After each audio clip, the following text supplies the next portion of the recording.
Hello everybody, स्वागत है आपका हमारे नए पीवाईक्यू सीरीज में, जहां पर हम सारे के सारे पीवाईक्यू मतलब पिछले साल के कुछ क्वेश्चंस सॉल्व कर रहे हैं। तो आप सभी मेरे को जानते ही हैं, मैं हूं Arpit from favourite free learning platform, जहां पे आप सब पढ़ सकते हो physics, chemistry, maths, biology absolutely for free at learnohub.com।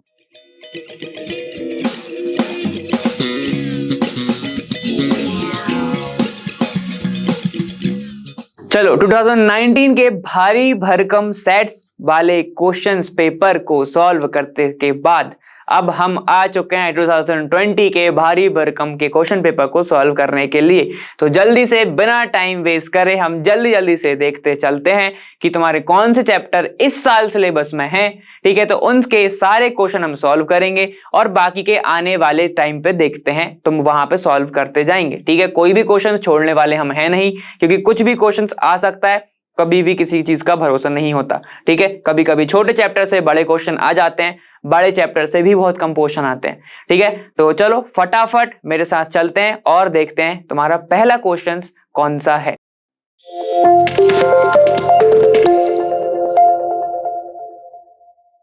देखो 26th क्वेश्चन की बात करते हैं। यहाँ पे क्या है, what happen when propanone is treated with methyl magnesium iodide and then hydrolysed.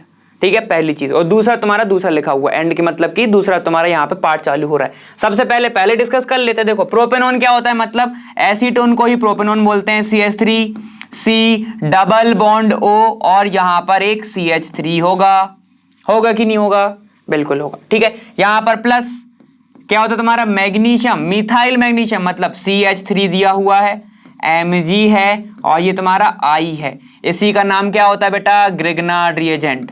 Grignard reagent याद है सबको, ये मैंने अभी लाइव क्लास में हेलोइन में बताया था, स्टार्टिंग तो वहीं से करी थी मैंने। ठीक है, यहाँ पे ये वाला हो गया।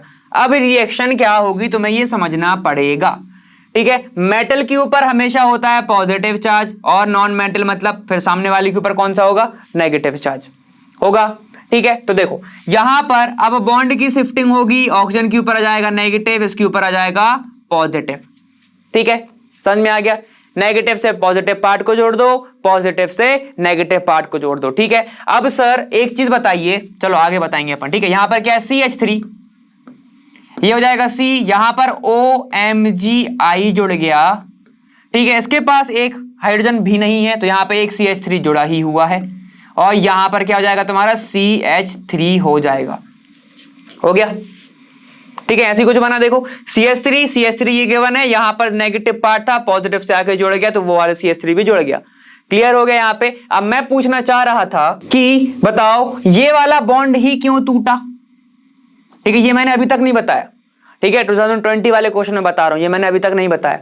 ये वाला बॉन्ड क्यों नहीं टूटा Mg और I का, क्योंकि बेटा ये होता है आयोनिक बॉन्ड, ये होता है आयोनिक बॉन्ड। ठीक है, और ये वाला तुम्हारा कौन सा होता है, कोवैलेंट बॉन्ड, कोवैलेंट बॉन्ड। ठीक है, तो covalent bond as compare to ionic bond थोड़ा सा क्या होता है, वीकर होता है, और आयनिक बॉन्ड थोड़ा सा स्ट्रांग होता है। थोड़ा सा क्या, काफी ज्यादा स्ट्रांग होता है। समझ में आ गया। इसलिए बॉन्ड कौन सा टूटा, ये वाला। अब क्लियर है। अब उन्होंने बोला है देन हाइड्रोलाइज, हाइड्रोलाइज होता है तुम्हारा ऐसा लिखा होगा, या तो फिर अगर तुमको वो रिएक्शन फॉर्म में देता, A से B बनाओ, B से C बनाओ, तो कैसे लिखता वो ऐसे लिखता। देखो H प्लस और ऐसे देता H2O, इसी का मतलब है H3O प्लस। थोड़ा सा एसिडिक मीडियम में पानी डाल दिया गया तो तुम्हारा ये बन गया।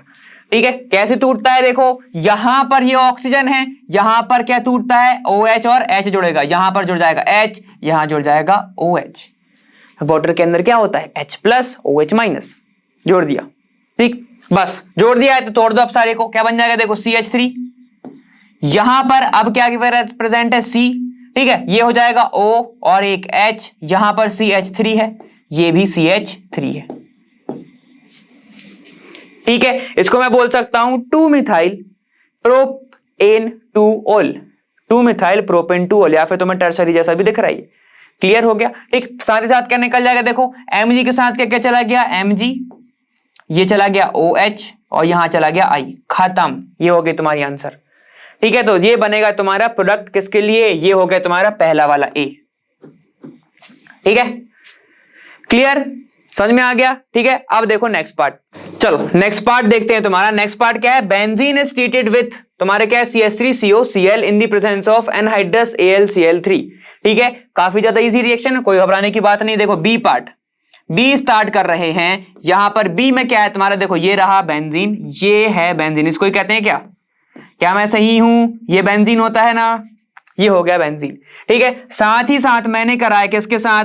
CH3, इसको मैं ऐसे लिख रहा हूं, देखो C डबल बॉन्ड O, यहां पर एक Cl प्रेजेंट होगा। ठीक, कोई दिक्कत नहीं ना? अब देखो यहां पर क्या है, एनहाइड्रस AlCl3, तो मैं इसको ऐसे लिख रहा हूं, देखो एनहाइड्रस AlCl3। एल्यूमिनियम के पास लोन पेयर होंगे कि नहीं होंगे? होंगे। ठीक है, देखो यहां पर क्या होगा, ये Cl निकलेगा, एल्यूमिनियम से जाके जुड़ जाएगा, AlCl4 हो जाएगा वो। ठीक है, तो यहां पर इसके इलेक्ट्रॉन को लेके निकलता है, तो यहां पे क्या बन जाता है, CH3, C double bond O और ये प्लस। क्लियर? समझ में आ गया? अब देखो क्या होगा, ये जो प्लस आया डायरेक्ट इसके हाइड्रोजन से जाके जुड़ जाएगा, मतलब ये जो प्लस है अटैक कर देगा किस पे? बेंजीन पर। क्या बनेगा देख लेते हैं। यहां पर देखो कहां से टूटा है, ध्यान दो, इस प्लस से टूटा है ना, तो यहीं से जोड़ेंगे, यहां पे C double bond O CH3, और यहां के डबल बॉन्ड कहां गए सर? आ गए ऐसे। क्लियर? आया समझ में? तो ये बनेगा तुम्हारा प्रोडक्ट। सर इसका नाम क्या होता है? देखो क्योंकि ये तुम्हें लगभग कैसा दिख रहा है, देखो CH3 C double bond CH3, क्या बोलते हैं इसको? अगर मैं इसकी जगह पे फिनाइल लगा दूं तो तुम्हारा ये बन जाएगा, इसको क्या बोलते हैं? एसीटोन। एसीटोन। ठीक है, तो इसका नाम क्या हो जाएगा? देखो यहां पर क्योंकि फिनाइल टाइप का जुड़ा हुआ है तो नाम इसका होगा, ये देखो इसका एसी, तो Ne की जगह पे बस लगा दो फिनोन, एसीटोफिनोन। देखो फिर से बता रहा हूं, ये तुम्हारा एसीटो ग्रुप, कौन सा group? CH3 C double bond O, ये वाला ग्रुप। फिनोन कैसे देखेगा? ये C से जोड़ दो एक फिनाइल ग्रुप, ऐसा, ये हो गया तुम्हारा एसीटोफिनोन। क्लियर? तो ऐसे तुम्हारा आंसर हो जाएगा, है ना? तो ये रहा तुम्हारा बी पार्ट, इसमें हमने बेंजीन की रिएक्शन कराई। ठीक है, ये तुम्हारा असाइल क्लोराइड है, असाइलेशन बोलते हैं इसको, फ्रिडल-क्राफ्ट असाइलेशन रिएक्शन। क्लियर है? तुम्हारे क्या बन गया? एसीटोफिनोन। क्लियर? चलें आगे, नेक्स्ट देखो 28th क्वेश्चन यहां पर क्या बोल रहा है? Give the structure of A and B in the following sequence of reaction. ठीक है, A और B के स्ट्रक्चर बनाने हैं भाई, तो चलो स्टार्ट करते हैं तुम्हारा पहले वाले से। CH3COOH, इसको क्या बोलते हैं? एसिटिक एसिड, रिएक्ट कर रहा है NH3 के साथ, तो क्या होने वाला है? चलो बना लो सर एक बार, CH3 C double bond O, ये OH ऐसे लिखा करो, प्लस इसको एक H छोड़ दो, NH2 बना दो। दिख रहा है तुम्हें क्या बनने वाला है? क्या बनेगा? ये OH, ये H बाहर निकाल दो, क्या बन जाएगा? -H2O, मतलब वाटर निकल गया। यहां पर क्या बनेगा? CH3 C double bond O, ये NH2, दिख रहा है अमाइड जैसा थोड़ा, NH2, ये क्या हो गया? अमीन, ये हो गया अमाइड बॉन्ड, इसको बोलते हैं अमाइड बॉन्ड। दिख रहा है? वैसे दिख रहा है। ठीक है, अब यहां पर बोल रहा है NaOBr, मैं NaOBr नहीं लिखूंगा, तुमको रिएक्शन पहचाननी है। NaOBr का मतलब क्या है तुम्हारा? NaOH plus Br2। अब तुम समझ गए कौन सी होने वाली है ये रिएक्शन। KOH अगर मैं बोल देता तो तुम और समझ जाते। ठीक है, इसी को बोलते हैं हॉफमैन। देखो ये क्या दिख रहा है? अमाइड, ये क्या है? ब्रोमीन। ठीक है, और चीजें क्या होती है तुम्हारी? एक CO कम हो जाता है, तो किसको क्या बोलते हैं? Hoffmann bromide degradation reaction. ठीक है, तो ये तो कौन सी रिएक्शन है? देखो NaOBr को ऐसे लिखा है NaOBr, इसका मतलब यही है और कुछ नहीं है। क्लियर है? कंफ्यूज कर रहा है वो तुम्हें। चलो यहां पे जाओ, CH3 क्या होगा? ये CO हटा दो, डायरेक्ट NH2 जोड़ दो, प्राइमरी अमाइन, मीथेन अमाइन बन गया। ठीक है, ये हो गया तुम्हारा पहला वाला। कितना इजी था, लेकिन तुम्हें सिर्फ ये पता होना था, यहीं पे तो घुमा देता है वो। इसको क्या बोलते हैं? Hoffmann bromide degradation reaction, HBDR। ठीक है, देखो कार्बन का हैप्पी बर्थडे बन गया, हैप्पी बर्थडे बन के रिड्यूस हो गया। समझ में आ गया? तो ऐसे समझ लो। चलो आ जाओ यहाँ पे। अब है तुम्हारा सेकंड वाला, बोल रहा है ये देखो क्या है? नाइट्रोफिनॉल FeHCl के साथ हो रहा है, और ये तुम्हारा क्या कराता है? रिडक्शन। ठीक है, अब देखो ए बना रहा है, उसके बाद ये देखो तुम्हें क्या है, आप चीजें समझ जाओगे तुम, क्लियर है। ठीक है, देखो मैं बता देता हूं, तो मैं कलर चेंज करके ध्यान से समझो। यहां पर रिएक्शन क्या हो रही है, तुम्हारा बेंजीन ग्रुप है ये, तो मैं लिख रहा हूं ऐसे C6H5NO2, क्लियर, यही है। अब क्या होगा, यहां पे मैं डाल दूं FeHCl, Fe और तुम्हारा क्या HCl है ना, HCl, क्या कराएगा, रिडक्शन, क्या करेगा, हाइड्रोजन जोड़ेगा, क्या होगा, नाइट्रो का रिडक्शन कराओगे तो NH2 बन जाएगा, ये बना दो C6H5NH2, क्या बन गया, एनिलीन, क्या बन गया, एनिलीन, क्लियर है। अब ये बोल रहा है NaNO2 और HCl के साथ करा दो, तो देखो अगर तुम्हें अभी भी अगर तुम्हें रिएक्शन ध्यान में नहीं आ रही, इमेज नहीं बन रही, तो क्या करोगे, टेम्परेचर देख लो, टेम्परेचर कितना है, 0 से 5 डिग्री, और ये टेम्परेचर बहुत अच्छा होता है किसके लिए, डायएज़ोनियम सॉल्ट बनाने के लिए, डायएज़ोनियम सॉल्ट बनाने के लिए। तो क्या होने वाला है बेटा, डायएज़ोटाइजेशन कर दो। यहां पे देखो क्या होगा तुम्हारे, देखो डायएज़ोनियम सॉल्ट बनेगा। यहां पर मैं डाल दे रहा हूं तुम्हारा NaNO2 प्लस HCl 0 से 5 डिग्री सेल्सियस तक, क्या होने वाला है, NO2 जोड़ देना यहां से, NO यहां पे क्या होगा, N2Cl बस जुड़ जाएगा, ये देखो N2Cl बना देगा ये, क्लियर है। चलो बनाओ, यहां पे क्या बन जाएगा, C6H5, ये तुम्हारा N2, ये Cl, खत्म, डायएज़ोनियम क्लोराइड बन गया, ये प्लस ये नेगेटिव, खत्म, डायएज़ोनियम क्लोराइड, क्लियर है। ये हो गया तुम्हारा बी पार्ट। समझ में आ गया था ना, डायरेक्ट ही तो था, कुछ नहीं थोड़ा करना था इसमें, क्लियर है। चलो अब देखते हैं तुम्हारा कौन सा,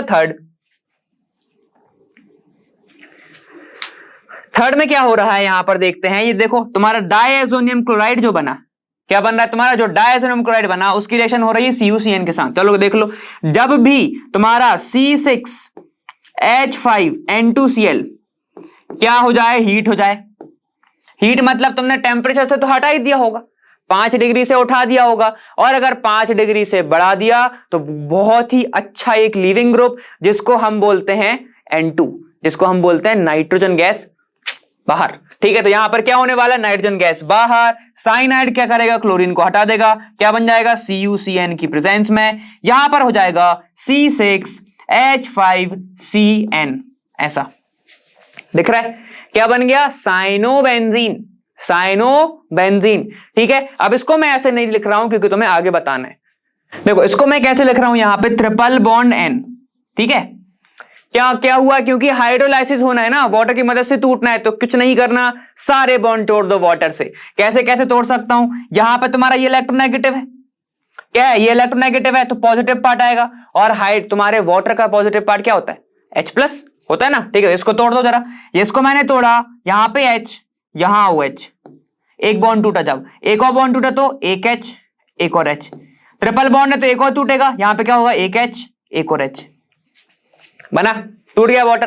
क्या करना है, देखो यहां पर निकल गया NH3, निकाल दो बाहर, ये निकल गया तुम्हारा NH3, क्या बच गया, यहां पर देखो कार्बन के ऊपर है 3 OH, और मैंने बताया हुआ है कि 2 OH भी अगर हैं तो वो हाईली अनस्टेबल होता है, वाटर निकाल देता है, तो 3 OH रह सकते हैं क्या, बिल्कुल नहीं रह सकते 3। ठीक है, तो क्या होगा, यहां पर अगर मैं यहां पे ऐसे बना रहा हूं, देखो बीच में लिख रहा हूं कहीं पे मैं कि कार्बन के ऊपर एक OH एक OH एक OH, तो क्या करेगा, वाटर निकाल देगा, देखो यहां से ये पूरा वाटर निकाल देगा, -H2O, तो ये वाला जो बॉन्ड फ्री है इसके साथ बॉन्डिंग कर लेगा। ठीक है, क्या बनेगा, देखो यहां पे ये बन जाएगा तुम्हारा C6H5COOH, ऐसे दिखेगा।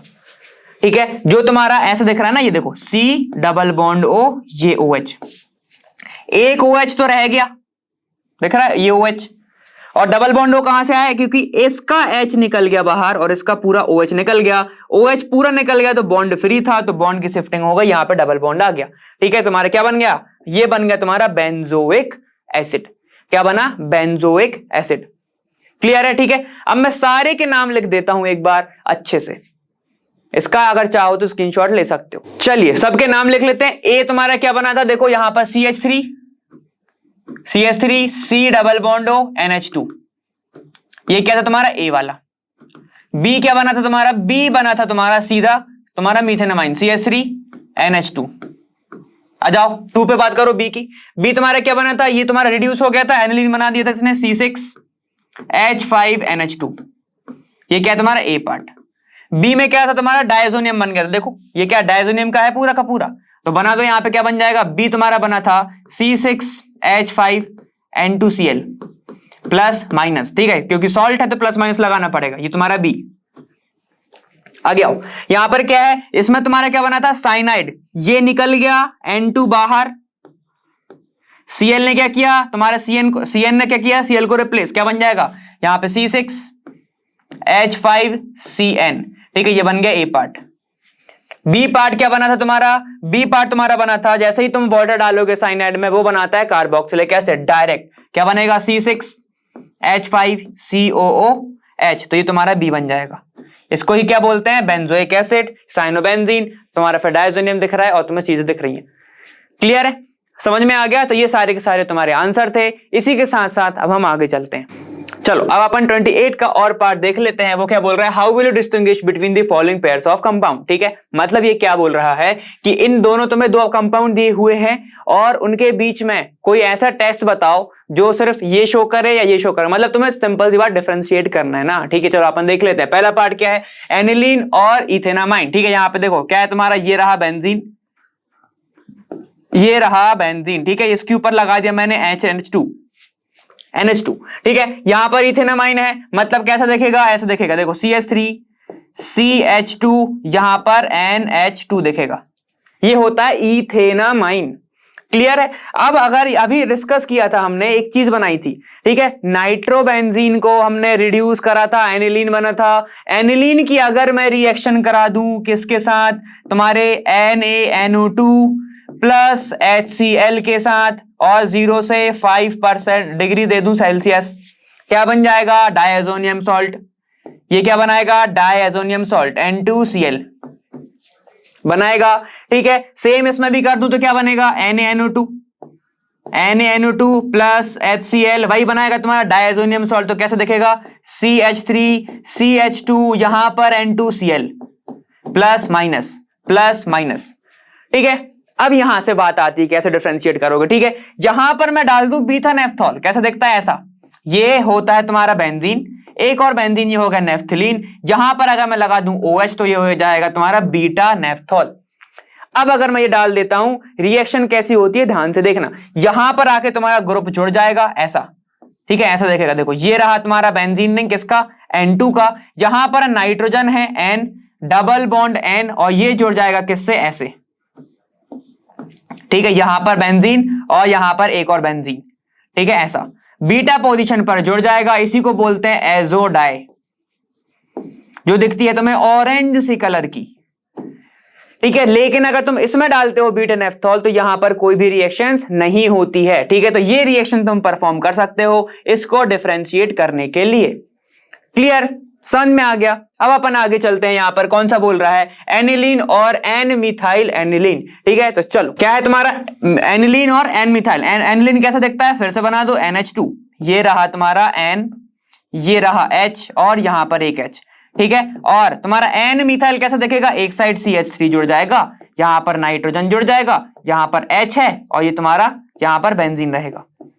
ठीक है, N के ऊपर मिथाइल ग्रुप, और ये तुम्हारा पूरा है एनिलीन, एन मिथाइल एनिलीन। ठीक है, अब इसकी रिएक्शन करा दो, कैसे दिखेगा, ये Cl S डबल बॉन्डो, यहां पर दिख जाएगा तुम्हारा बेंजीन। इसको क्या बोलते हैं, बेंजीन सल्फोनाइल क्लोराइड। ये कौन सी रिएक्शन होती है तुम्हारी, कौन सा टेस्ट है ये, हिंसबर्ग टेस्ट, यही होता है हिंसबर्ग टेस्ट। ठीक है, सेम इसमें भी डाल दो तो कैसे दिखेगा तुम्हें, Cl S डबल बॉन्डो, यहां पर बेंजीन सल्फोनाइल क्लोराइड। ठीक है, कैसे बनने वाला है, एक H निकालो और यहां पर Cl के साथ जोड़ दो, कैसे देखेगा, देखो H, ये N, यहां पर जुड़ जाएगा तुम्हारा S डबल बॉन्डो, ये डबल बॉन्डो, और ये तुम्हारा बेंजीन। ठीक है, इसके पास एक H बचा है, यहां पर एक बेंजीन है ही है। क्लियर हो गया, तुम्हारा ये कंपाउंड बन जाएगा। ठीक, यहां पर क्या बनेगा, यहां पर भी सेम बनेगा, ऐसा एक हाइड्रोजन से जोड़ दो तुम्हारा पूरा कंपाउंड नाइट्रोजन, यहां से जुड़ जाएगा S डबल बॉन्डो, ये तुम्हारा बेंजीन। ठीक है, ऐसा बन जाएगा तुम्हारा। क्लियर हो गया? ठीक है, इससे CH3 जुड़ा हुआ है तो मैं CH3 ऐसे जोड़ दे रहा हूं। लेकिन अब अगर मैं बेस डालूंगा KOH या फिर तुम्हारा NaOH, कुछ भी डाल दूं एक्वस सॉल्यूशन का, ठीक है, KOH या फिर NaOH, तो अब यहां पर चीजें क्या हैं, ये OH आएगा, इसको निकाल देगा तो क्या निकल जाएगा, वाटर, और पोटेशियम यहां पे सॉल्ट बना देगा। ठीक है, सेम, लेकिन इसके पास कोई हाइड्रोजन ही नहीं है। जब हाइड्रोजन नहीं है तो ये क्या होगा, बेस में इनसॉल्युबल होगा। ठीक है, ये तुम्हारा सॉल्युबल होगा। तो अपन ने पढ़ा हुआ है कि प्राइमरी अमाइन, ठीक है, हिंसबर्ग टेस्ट में इनसॉल्युबल होता है बेस के अंदर, या फिर अल्कली में सॉल्युबल होते हैं। ठीक है, तो जो तुम्हारा एनिलीन है ये क्या होता, ये सॉल्युबल होगा, सॉल्युबल इन अल्कली। ठीक है, यहां पर क्या होगा, insoluble in alkali, insoluble in alkali, ऐसे। क्लियर है? तो दो चीजें होने वाली हैं, ऐसे ऐसे तुमको डिफरेंशिएट करना है, तुमसे इजीली हो जाएगा। क्लियर हो गया? ठीक है, चलो अब अपन थोड़ा आगे चलते हैं। ठीक है, अब है आपका बी पार्ट। यहां पर बोल रहा है arrange the following compound in decreasing order of their boiling point. Decreasing order of boiling point में करना है, सबके यहाँ ब्यूट ब्यूट ब्यूट, सारे के सारे ब्यूट है, 4 कार्बन की चेन है, तो डिफरेंशिएट हमें अलग तरीके से करना पड़ेगा। ठीक है, सबसे पहले क्या लिखा हुआ है, CH2, इसको मैं लिख रहा CH3, यहां पर CH2 होल ट्वाइस, ये हो गया 3 कार्बन, ये CH3, ये हो गया तुम्हारा ब्यूटेन, ब्यूटेन। ठीक है, उसके बाद लिखा है तुम्हारा ब्यूटेनामाइन, ब्यूटेनामाइन। ठीक है, कैसे दिखेगा, देखो CH3, ठीक है, ये CH2 होल ट्वाइस, शॉर्ट में लिख रहा हूं CH2, यहां पर हो जाएगा NH2। क्लियर हो गया? अब आ गया हो तुम्हारा क्या है, ब्यूटेनॉल, ब्यूटेनॉल। ठीक है, कैसे दिखेगा, देखो ऐसा CH3 CH2 whole twice CH2OH। ठीक है, कौन लिखता है वो CH2 CH2 CH2, इसलिए मैंने होल ट्वाइस लगा दिया। क्लियर है? अब देखो सबसे अच्छा तुम्हारा क्या पूछा यहां पे, बॉइलिंग पॉइंट, किसका बॉइलिंग पॉइंट ज्यादा होगा और किसका कम होगा। ठीक है, तो हमको पता है ये क्या कर सकता है, हाइड्रोजन बॉन्डिंग कर सकता है। देखो ऑक्सीजन है इसके पास, इलेक्ट्रोनेगेटिव, ये क्या करेगा, हाइड्रोजन बॉन्डिंग, हाइड्रोजन बॉन्डिंग। ठीक है, यहां पर ये भी नाइट्रोजन भी क्या कर सकता है, हाइड्रोजन बॉन्डिंग, हाइड्रोजन बॉन्डिंग। ठीक है, और यहां पर क्या होगा, ये बहुत मुश्किल से, और मैं बोलूंगा नहीं बनाएगा। ठीक है, no hydrogen bonding, no hydrogen bonding, hydrogen bonding. ठीक है, इतना क्लियर हो गया। अब देखो क्योंकि इसकी चेन भी ज्यादा है, कोई भी पोलर ग्रुप भी नहीं है, बॉन्डिंग नहीं कर पाएगा, इसके कारण इसका जो बॉइलिंग पॉइंट है कम होगा, यहां पर ज्यादा बॉन्ड हो जाएंगे। ये इलेक्ट्रोनेगेटिव है तो टाइटली बाउंडेड बनाएगा। ठीक है, इसीलिए के कारण सबसे ज्यादा बॉइलिंग पॉइंट किसका होगा, ब्यूटेनॉल का, ब्यूटेनॉल का सबसे ज्यादा होगा। उसके बाद होगा तुम्हारा अमाइन का, ब्यूटेनामाइन, ब्यूटेनामाइन, और उसके बाद लास्ट में होगा ब्यूटेन का। क्लियर है? तो ये ऑर्डर होगा तुम्हारा, इसी ऑर्डर को फॉलो करेंगे और आंसर लिखेंगे और तुम्हारा नंबर लेके आएंगे। ठीक है, चलो अब अपन आगे चलते हैं। चलो 29th क्वेश्चन देख लेते हैं। यहाँ पे क्या है, देखो, give the possible explanation for the following. ठीक है, इन सब के तुम्हें अच्छा सा एक्सप्लेनेशन देना है। तो ए, यहाँ पे glucose does not give 2,4-DNP test. 2,4-DNP मतलब कि 2,4-डाइनाइट्रोफिनाइल हाइड्रोजीन टेस्ट होता है ये। ठीक है, ये क्यों नहीं देता है, क्योंकि इसके पास कोई भी एल्डिहाइड ग्रुप नहीं होता है, एल्डिहाइड ग्रुप नहीं होता है। ठीक है सर, कैसे बोल दिया आपने नहीं होता है, देखो इसका जो ऑक्सीजन है वो रिंग फॉर्मेशन में बिजी रहता है, रिंग फॉर्मेशन में बिजी है तो एल्डिहाइड का ग्रुप ऐसा प्रेजेंट नहीं रहेगा तुम्हारे पास, ऐसा C+H ऐसा प्रेजेंट नहीं रहेगा। ठीक है, तो क्योंकि ये जो ऑक्सीजन है यही तो पार्टिसिपेट करता है हाइड्रोजन के साथ, हाइड्रोजन पूरा का पूरा जुड़ता है ऑक्सीजन से। ठीक है, जब यही ग्रुप नहीं रहेगा तो कैसे जुड़ पाएगा। ठीक है, साइक्लिक स्ट्रक्चर अभी आएंगे अपन वहां पर देखते हैं। क्लियर हो गया? अब यहां पे देखो, यहां पर है the 2 strands in DNA are not identical but are complementary. ठीक है, ये जो तुम्हारे आइडेंटिकल नहीं होते हैं, कॉम्प्लीमेंट्री होते हैं, इसका तुम्हें बताना है। क्योंकि इसका रीजन सिंपल सा है, क्योंकि मैं बात करूं कि अगर ऐसा स्ट्रक्चर बनता है, कुछ ऐसा स्ट्रक्चर बनता है, ये हो गया एक स्ट्रैंड, ये हो गया दूसरा स्ट्रैंड। क्लियर हो गया? यहां पर रहते हैं तुम्हारे ए, ठीक है, यहां पर ATGC वो कुछ कोडिंग रहती है। ठीक है, यहां पर ए जो रहता है डबल बॉन्डेड रहता है थाइमीन के साथ। ठीक है, वहीं पे मैं सी की बात करूं तो वो ट्रिपल बॉन्ड रहता है गोनिन के साथ, ऐसा। ठीक है, और बाकी के फिर परफेक्ट सीक्वेंस रहता है। अब आइडेंटिकल क्यों नहीं रहते? अगर आइडेंटिकल होते तो ए जो है डबल बॉन्ड किसके साथ बन रहा होता? ए के ही साथ बन रहा होता, ठीक है। और अगर तुम्हारा जो सी है वो ही ट्रिपल बॉन्ड बना रहा होता किसके साथ? सी के ही साथ बना रहा होता। लेकिन ऐसा नहीं होता है। ऐसा इसलिए नहीं होता है क्योंकि यहां पर स्पेसिफिक बाइंडिंग होती है। स्पेसिफिक बाइंडिंग ही होती है। किसकी होती है? हाइड्रोजन बॉन्डिंग होती है। यहां पे कौन सी बॉन्डिंग होती है? Hydrogen bonding. Hydrogen bonding clear हो गया? अब सर कॉम्प्लीमेंट्री क्यों होते हैं? कॉम्प्लीमेंट्री इसलिए होते हैं क्योंकि हमें पता है कि ए थाइमिन के साथ ही जुड़ेगा, ठीक है, सी गुआनिन के साथ ही जो है, साइटोसिन गुआनिन के साथ ही जुड़ेगा, ठीक है। तो यहां पर हम सामने वाला जो स्ट्रक्चर है वो गैस कर सकते हैं अगर हमें इस साइड का पता हो। इसलिए ये क्या होता है? तुम्हारे कॉम्प्लीमेंट्री होता है। क्या होता है?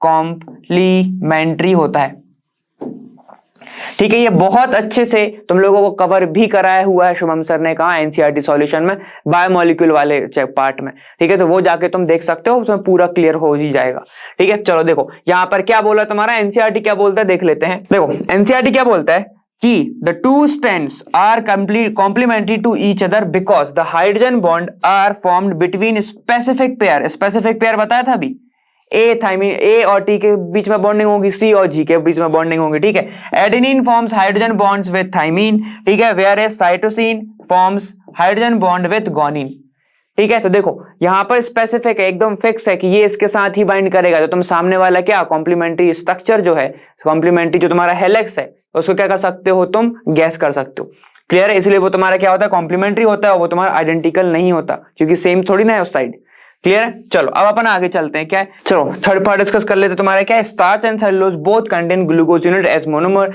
Yet they are structurally different, ठीक है। ये स्ट्रक्चरली डिफरेंट होते हैं, क्लियर है। पूरा का जो क्वेश्चन है तुम्हारा एनसीईआरटी से आया हुआ है, ठीक है। अगर तुमने वो बुक कर ली, ठीक है, वो वाले पार्ट कर लीजिए, ये वाला चैप्टर तुम्हारा पूरा क्लियर हो जाएगा। अब अपन ये वाला पार्ट देख लेते हैं, डिस्कस कर लेते हैं। देखो ये है तुम्हारा पार्ट, ठीक है। यहां पर ये तुम्हारे स्टार्च के अंदर क्या होता है? एक अमाइलोस होता है, एक अमाइलोपेक्टिन होता है। वहां पर समझने वाली बात है क्या क्या है, ठीक है। अगर मैं सीधी सीधी चेन की बात कर रहा हूं, स्ट्रेट चेन होती है एक, जिसमें क्या होता है, ठीक है, यहां पर लिंकेज किसका होता है? अल्फा, ठीक है। ये यहां पर होता है alpha D glucose, alpha D glucose होता है यहां पर, ठीक है। और एक लिंकेज होती है, अगर मैं बात कर रहा हूं स्ट्रेट चेन की, स्ट्रेट चेन की मैं अगर बात कर रहा हूं, ठीक है, तो वहां पर क्या होता है? C1 और C4 के बीच में क्या होती है? लिंकेज होती है। लिंकेज कौन सी लिंकेज होगी? ग्लाइकोसाइडिक, ग्लाइकोसाइडिक लिंकेज होती है, ठीक है। वहीं पे मैं बात कर रहा हूं अगर ब्रांच चेन है, जैसे तुम्हारा माइलोपेक्टिन है, ये जो ब्रांच चेन है, यहां पर C1 और C6 के बीच में कौन सी होती है? ग्लाइकोसाइडिक लिंकेज होती है, ग्लाइकोसाइडिक लिंकेज होती है, क्लियर हो गया। तो ये तुम्हारा बात हो गई किसकी? स्टार्च की, ठीक है तो ग्लूकोज यूनिट। और एक चीज मैं तुम्हें बता रहा था कि यहां पर देखो ये जो ऑक्सीजन है ये रिंग फॉर्मेशन में बिजी है। कहां पर? रिंग फॉर्मेशन में, रिंग फॉर्मेशन में ये क्या है? बिजी है। तो मतलब यहां पर एल्डिहाइड वाला ग्रुप नहीं है, एल्डिहाइड वाला नहीं है, इसलिए लिपोसिसिव बेस नहीं देता टेस्ट, और फिर 2,4 डीएनपी टेस्ट भी नहीं देता, क्लियर है। तो यही रीजन है इसका। यहां पर अपन ने ये भी डिस्कस करा। अब अपन देखते हैं एक बार किसका? सेलुलोज का स्ट्रक्चर, जो कि दिखता है कुछ ऐसा, ठीक है। हमें दिख रहा है ये कहां पे? बीटा लिंकेज है, तो यहां पर होता है beta D glucose, beta D glucose. और यहां पर लिंकेज किसके बीच में होती है? ये पूरी की पूरी स्ट्रेट लिंकेज ही होती है, ठीक है। यहां पर भी होता है तुम्हारा C1 C4 के बीच में ही लिंकेज होती है, दिख रहा है? C1 C4 के बीच में ही लिंकेज होती है, क्लियर हो गया यहाँ पे, ठीक है। स्ट्रेट चेन है सारा का सारा, वहां पे ब्रांच चेन भी था, यहाँ पे स्ट्रेट चेन है, लेकिन वहां पे कोई भी ऐसा नहीं है कि स्पेसिफिक एक ही चेन चल रही हो, दोनों रहती है, क्लियर हो गया, ठीक है। और मेन चीज क्या है यहाँ पर? देखो यहाँ बीटा है, वहां पर अल्फा था, ठीक है। वहां पर अल्फा लिंकेज है, यहाँ पर बीटा लिंकेज है, क्लियर। चलो आगे, चलो डिस्कस करते हैं 34th क्वेश्चन। यहां पर क्या बोल रहा है? Calculate the mass of ascorbic acid to be dissolve in 75 gram of acetic acid to lower its freezing point by 1.5 degree Celsius. KF की वैल्यू तुम्हें गिवन है kg मोल इनवर्स में, ठीक है। क्या करना है तुम्हें? निकालना क्या है? यहाँ पे देख लो, कैलकुलेट मास निकालना है, गिवन मास निकालना है। मॉलिक्यूलर मास तो उसने ऑलरेडी दिया हुआ है, ठीक है। तो सबसे पहले क्या करेंगे हम? सर अपन गिवन लिखते हैं, ठीक है, गिवन लिखते हैं, ठीक है। यहां पर given weight of ascorbic acid तुम्हें निकालना है, ठीक है। Molar mass of ascorbic acid तुम्हें कितना दिया है 176 ग्राम मोल इनवर्स। ठीक है, यहां पर डिसॉल्व किसमें हो रहा है एसिटिक एसिड में, तो मैं ये बोल सकता हूं ठीक है यहां पर मैं ए को सॉल्यूट ले रहा हूं, ठीक है, और बी को तुम्हारा सॉल्वेंट ले रहा हूं, ठीक है ना, क्योंकि अपन ए लिख चुके हैं। ठीक है, तो यहां पर गिवन वेट ऑफ सॉल्वेंट क्या कितना है देखो M B is equal to तुम्हारा है कितना 75 ग्राम। क्लियर, समझ में आ गया। अब आगे जाओ, यहां पर कितना है और टी एफ की वैल्यू गिवन है, टी एफ कितना लोअर कर रहा है फ्रीजिंग पॉइंट 1.5 डिग्री सेल्सियस। ठीक है, के एफ की वैल्यू कितनी है 3.9 केल्विन केजी मोल इनवर्स, ऐसा गिवन है। ठीक, ये हो गई तुम्हारे गिवन डाटा। डायरेक्ट भी कर सकते थे, कोई दिक्कत की बात नहीं। फ्रीजिंग पॉइंट का जरा सा फॉर्मूला लगाओ, क्या होता है T F is equal to K F molality होता है इनटू में, मोलैलिटी ये के एफ है, ठीक है, के एफ मोलैलिटी करना है। चलो अपन लिख पुट करते हैं, यहां पर कितनी वैल्यू है 1.5 degree Celsius is equal to K F की कितनी है 3.9। मोलैलिटी क्या होता है given weight of solute upon molecular weight of solute into solvent का वेट, ठीक है, इनटू 1000। यही होता है, ठीक है। चलो अब यहां पे पुट करेंगे 1.5 इज इक्वल टू 3.9, ठीक है, इनटू यहां पर कितना है गिवन वेट, यहां पर गिवन वेट हमें निकालना है तो WA ही रख दिया। मॉलिक्यूलर वेट कितना है देखो यहां पे 176 पुट कर दिया, into given weight of solvent कितना है 75 ग्राम पुट कर दिया, क्योंकि ग्राम में है तो इनटू मैंने 1000 से ऊपर ऐसे कर दिया। समझ में आ गया, ठीक है, काफी ज्यादा क्लियर है, घबराने की बात ही नहीं है। चलो सारे तुम वैल्यूज को उल्टा पुल्टा करो, कैसे करेंगे, WA तुम्हारा यहीं का यहीं छोड़ रहा हूं, ठीक है, ये इधर आ जाएगा तो कैसे दिखाएगा देखो 1.5 इंटू 176 इंटू 75 ग्राम अपॉन ये कितना हो जाएगा 3.9 इंटू 1000, ये होगा। ठीक है, सारे वैल्यूज को मैंने उल्टा पुल्टा कर दिया, जो ऊपर थे नीचे लिख दिया, जो नीचे थे उनको ऊपर लिख दिया। क्लियर हो गया, ठीक है। यहां से वैल्यूज को निकालो तो WA इज इक्वल टू तुम्हारा कितना आएगा 5.07 कुछ आ जाएगा ग्राम, 5.07 ग्राम ऑफ तुम्हारा क्या एस्कॉर्बिक एसिड प्रेजेंट है इतने में, जो गिरा रहा है कितना तुम्हारा 1.5 degree depression and freezing point की वैल्यू आ रही है। समझ में आ गया, ठीक है, तो ये तुम्हारा आंसर हो जाएगा। घबराने की बात ही नहीं थी, क्या पता होना था सिर्फ ये वाला TF is equal to KF into M।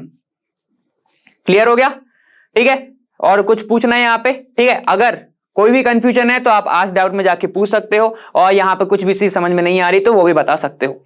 समझ में आ गया, ठीक है, तो यहां पर ये वाला क्वेश्चन हमारा फिनिश होता है। नेक्स्ट क्वेश्चन पर चलते हैं। चलो 35th क्वेश्चन यहां पर हम डिस्कस करेंगे, क्या है calculate del G for the reaction.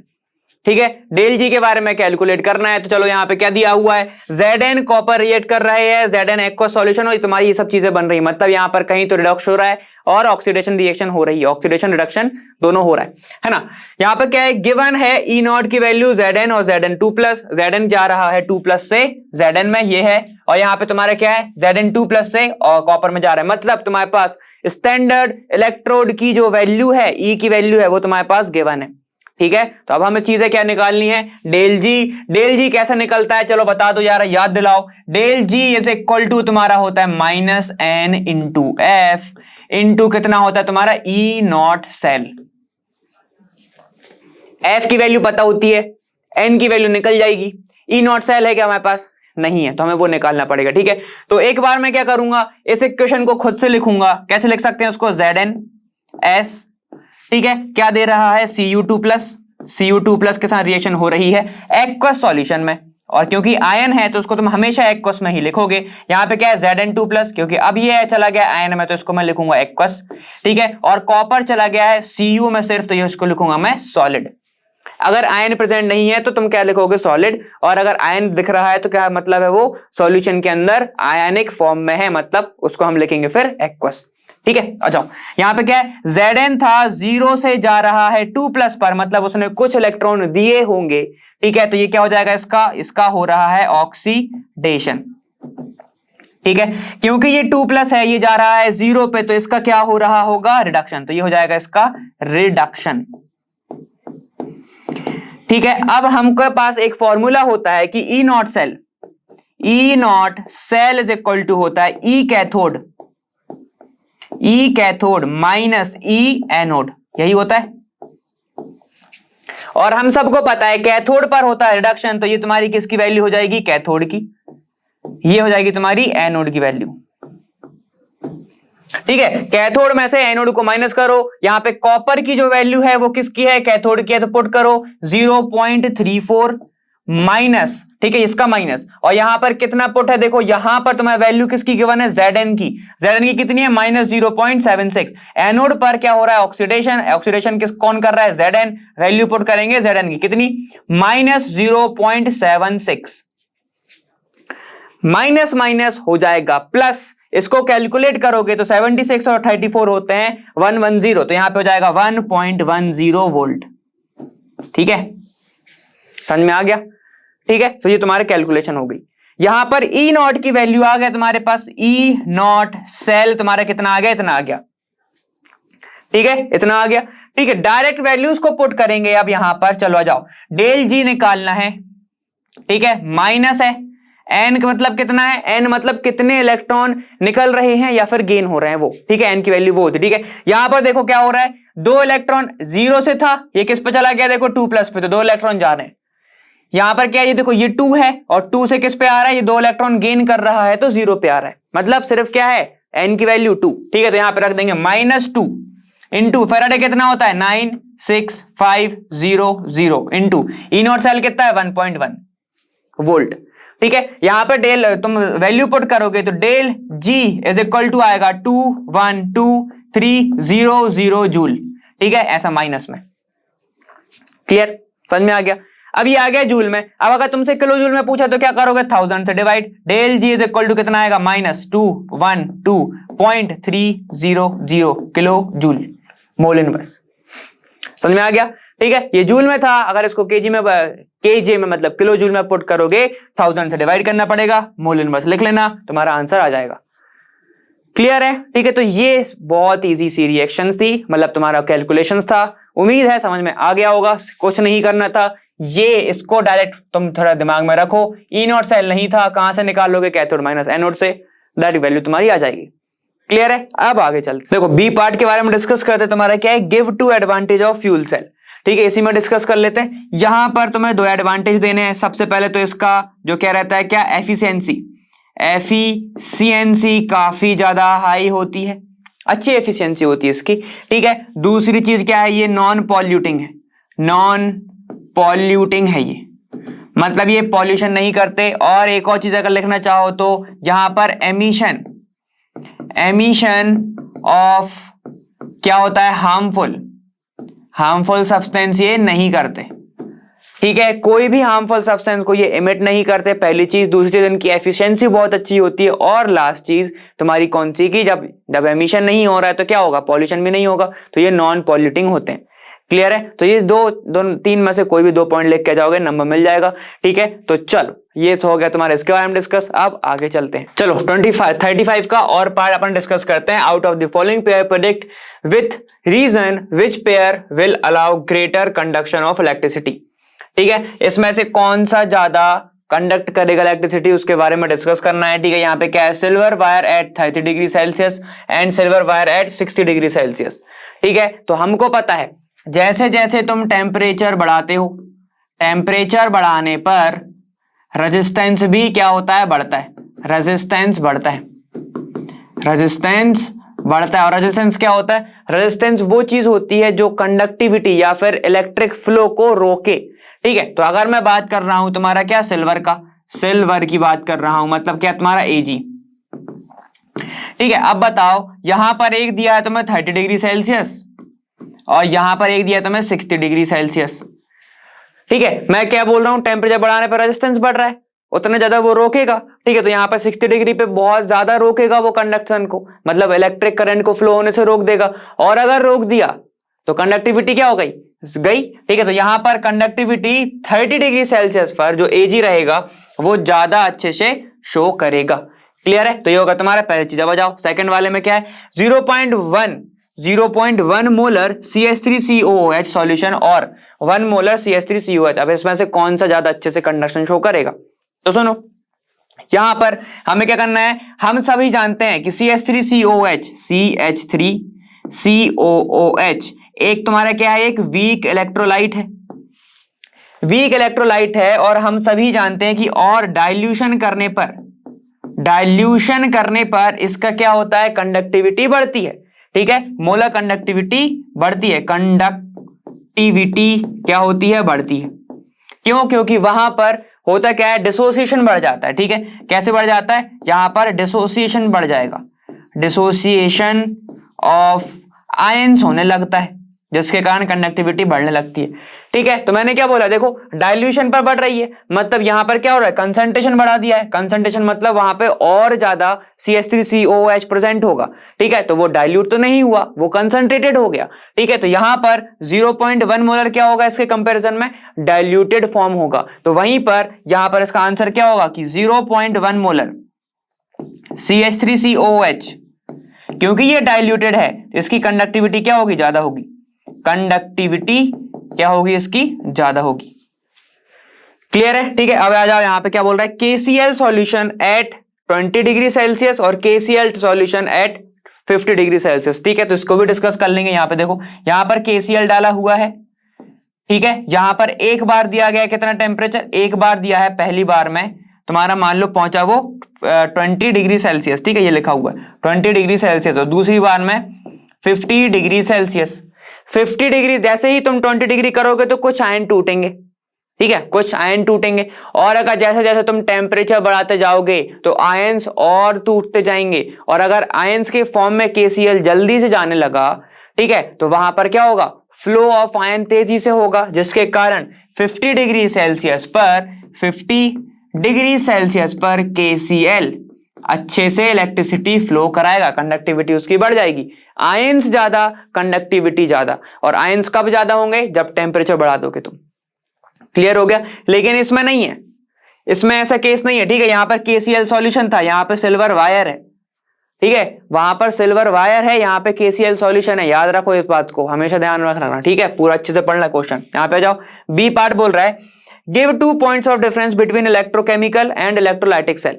Electrochemical क्या करता है, दो डिफरेंस देने हैं। सबसे पहले डेफिनेशन पे चले जाओ, ये केमिकल एनर्जी को इलेक्ट्रिक एनर्जी में कन्वर्ट करता है। सेम इसका उल्टा कौन करता है, केमिकल एनर्जी को इलेक्ट्रिक एनर्जी में कौन कन्वर्ट करेगा, ये वाला इलेक्ट्रोकेमिकल। दूसरा, यहां पर क्या होगा, इलेक्ट्रिक से केमिकल कर रहा था, ये उल्टा करेगा। ठीक है, यहां पर ही होगा electric energy to chemical energy, यहां पर क्या होगा, chemical energy to electric energy. Clear है? यहां पर तुम्हें दो सेल लगते हैं, दो बीकर लगते हैं, अपन जिसको हाफ सेल बोलते हैं। ठीक है, यहां पर जो दो इलेक्ट्रोड रहते हैं, ऐसा ये एक इलेक्ट्रोड हो गया और ये एक इलेक्ट्रोड रहेगा। ठीक है, ये अलग अलग बीकर में ऐसे ऐसे प्रेजेंट रहेंगे। ठीक है, किसमें, इलेक्ट्रोकेमिकल सेल में, मतलब कि दो हाफ सेल से मिलके एक सेल बनता है। यहां पर क्या है, इलेक्ट्रोलाइटिक सेल में ऐसा कुछ नहीं होता है। एक ही कंटेनर के अंदर ऐसा, एक ही कंटेनर के अंदर तुम दो इलेक्ट्रोड भी डाल सकते हो। क्लियर है? तो तुम्हारे दो डिफरेंस ही हो गए। पहला क्या लिख सकते हो तुम, और ये भी बता सकते हो कि ये नॉन स्पॉन्टेनियस होती है, ये स्पॉन्टेनियस होती है। ठीक है, ये वाली स्पॉन्टेनियस होती है, ये नॉन स्पॉन्टेनियस होती है। इसमें रेडॉक्स रिएक्शन हो जाती है, इसमें रेडॉक्स रिएक्शन नहीं होती है। ठीक है, इतनी खास से नहीं होती, तुम्हें करानी पड़ती है रिएक्शन को कराने के लिए। ठीक है, इतने सब डिफरेंस लिख सकते हो। दो चीज मेन है, एक तो इसका डिफरेंस मतलब तुम्हारी डेफिनेशन खुद, और दूसरी चीज ये लिख देना हाफ सेल का, काफी ज्यादा इजी हो जाएगा तुम्हारे लिए। ठीक है, चलो अब आगे चलते हैं। चलो 36 क्वेश्चन देख लेते हैं। यहाँ पे तुम्हारा क्या, अकाउंट फॉर द फॉलोइंग, मतलब copper 1 compound are white where is copper 2 compound are coloured. ऐसा क्यों होता है? सबसे पहले सिंपल सा रीजन है इसका, अगर तुम्हें दिख रहा है पेयर्ड और अनपेयर्ड इलेक्ट्रॉन, तुम्हें पहले ही समझ में जाएगा। ठीक है, अगर मैं कॉपर 1 की बात कर रहा हूं, मतलब Cu+ की बात कर रहा हूं, ठीक है, तो यहां पर क्या होता है, यहां पर क्या बोल रहा है, ये कलर्ड है, मतलब यहां पर ये तुम्हारा देखो, ये बोल रहा है व्हाइट कलर का, मतलब ये थोड़ा सा क्या होगा, क्रिस्टल कलर का, मतलब या फिर वो होगा, ज्यादा कलर शो नहीं करेगा। ठीक है, तो यहां पर क्या होता है, ये होता है तुम्हारा 3D10, ठीक है, 4S0, ऐसा होता है ये। ठीक है, वहीं पे मैं बात कर रहा हूं Cu2+ की, तो यहां पर ये हो जाता है 3D9, 4S0। तो यहां पर क्या है, इसके पास अनपेयर्ड इलेक्ट्रॉन है, अनपेयर्ड इलेक्ट्रॉन है। ठीक है, यहां पर क्या है, पेयर्ड इलेक्ट्रॉन है, पेयर्ड इलेक्ट्रॉन्स हैं, तो यहां पर ये डी ट्रांजिशन दे सकता है, मतलब ये कलर दिखा सकता है, क्योंकि डी में क्या है, अनपेयर्ड इलेक्ट्रॉन है। क्लियर हो गया, ठीक है। तो ड्यू टू अनपेयर्ड इलेक्ट्रॉन, ठीक है, इन CO2 प्लस आयन वो क्या होता है, वो कलर्ड होता है, लेकिन ये कलर नहीं होता है क्योंकि वहां पे क्या है, पेयर्ड इलेक्ट्रॉन है। क्लियर है, तो ये तुम्हारा हो गया फर्स्ट वाला। सेकंड बोल रहा है chromate changes their colour when kept in acidic solution. ठीक है, क्रोमेट की बात कर लेते हैं। क्रोमेट कैसे दिखता है, CrO4 2-। ठीक है, अगर इसको मैं एसिडिक मीडियम में डाल रहा हूं, मतलब H+ मीडियम में डाल रहा हूं, H+ मतलब एसिडिक ही है ये। ठीक है, ये हो गया तुम्हारा एसिडिक मीडियम, एसिडिक मीडियम। तो ये अपने आप को डाइक्रोमेट आयन में कन्वर्ट कर लेता है, किसमें, ये बना देता है Cr2O7 2-। ठीक है, जिसके कारण ये तुम्हारा क्या हो जाता है, ये कलर हो जाता है। ठीक है, ये तुम्हारा दिखता है एक coloured compound, coloured compound, coloured compound. ठीक है, समझ में आ गया। यहाँ पे कुछ नहीं हुआ है, जैसे ही तुम्हारे क्रोमेट्स जो हैं वो चला जाएगा किसमें, एसिडिक सॉल्यूशन में, वो बना देता है डाइक्रोमेट, और डाइक्रोमेट क्या होते हैं, कलर कंपाउंड्स होते हैं। क्लियर है, ठीक है। तो ये हो गया तुम्हारा सेकंड। अब आ जाओ थर्ड पे, ZnCdHg are considered as d block element but not transition element. ठीक है, तो इसका रीजन क्या है, क्योंकि तुम्हारे ZnCd और Hg, ठीक है, तो यहां पर मैं लिख रहा हूं थर्ड वाला, यहां पर इसका रीजन क्या है, ZnCd और तुम्हारे Hg, इनके पास क्या होता है, इनका ऑक्सीडेशन स्टेट भी अगर देखोगे, ठीक है, और नॉर्मली भी ये क्या होता है तुम्हारे कंप्लीटली फिल्ड होता है, ज्यादातर कंप्लीटली फिल्ड होते हैं। और कंप्लीटली फिल्ड अगर है, सिंपल सी बात है, तो वो क्या नहीं देगा तुम्हें वहां पर ट्रांजिशन एलिमेंट, मतलब तुम्हें कलर टाइप का नहीं देगा, जिसके कारण इनके पास डी ऑर्बिटल तो होता है, डी ऑर्बिटल तो इसके पास होते हैं, इसीलिए अपन उसको डी ब्लॉक एलिमेंट तो बोलते हैं, लेकिन ट्रांजिशन नहीं बोलते हैं, ट्रांजिशन एलिमेंट्स नहीं बोलते हैं।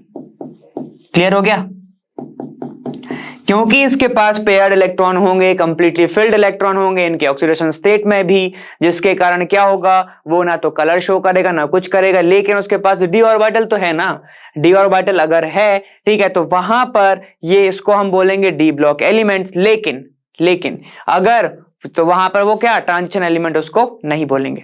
क्लियर हो गया, तो ये इसका रीजन था। चलो अब आगे जाओ। चलो अब तुमसे पूछा है क्या, तुम्हारा बी वाला पूछा है calculate the spin only movement, मतलब मैग्नेटिक मूवमेंट टाइप का तुमसे पूछा है, cobalt 2+ by writing the electronic configuration of CO और CO2+। ठीक है, यहां पर अब देखो कोबाल्ट का इलेक्ट्रॉनिक नंबर कितना होता है, 27।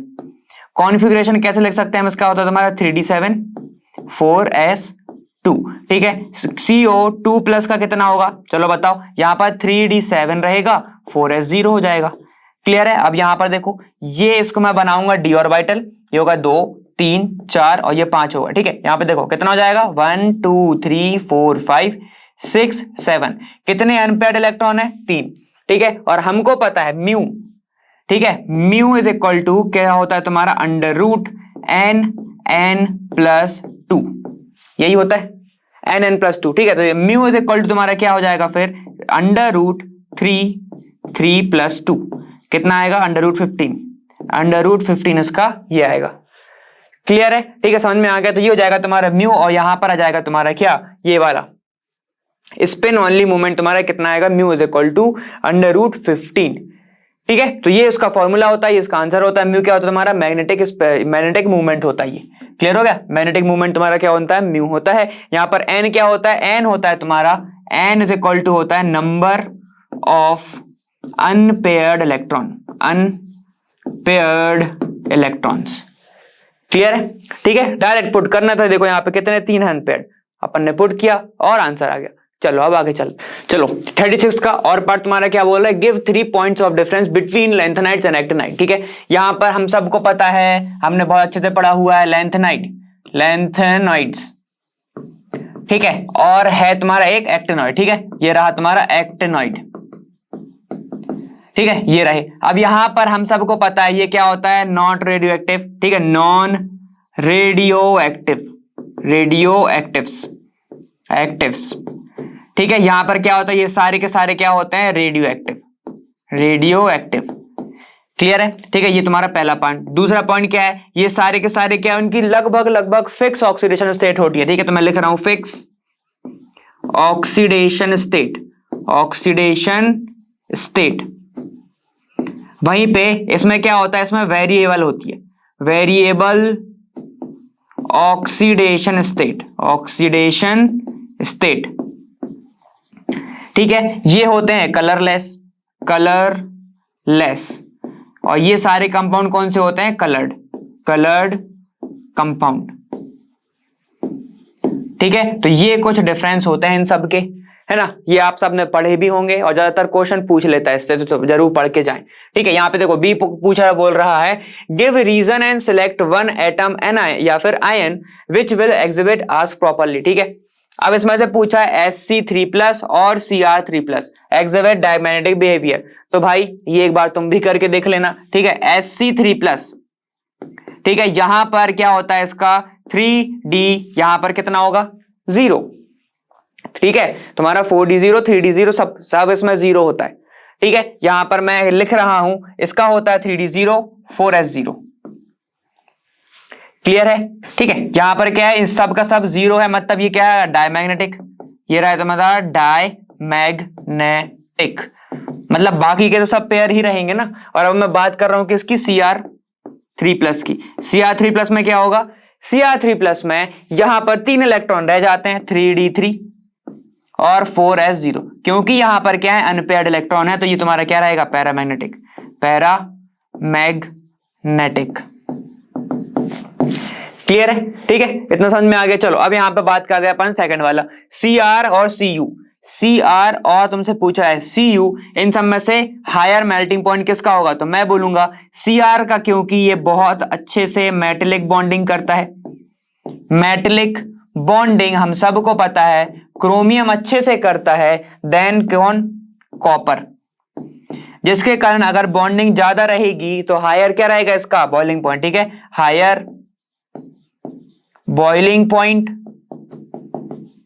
और इसका मेल्टिंग पॉइंट भी क्या रहेगा, ज्यादा रहेगा।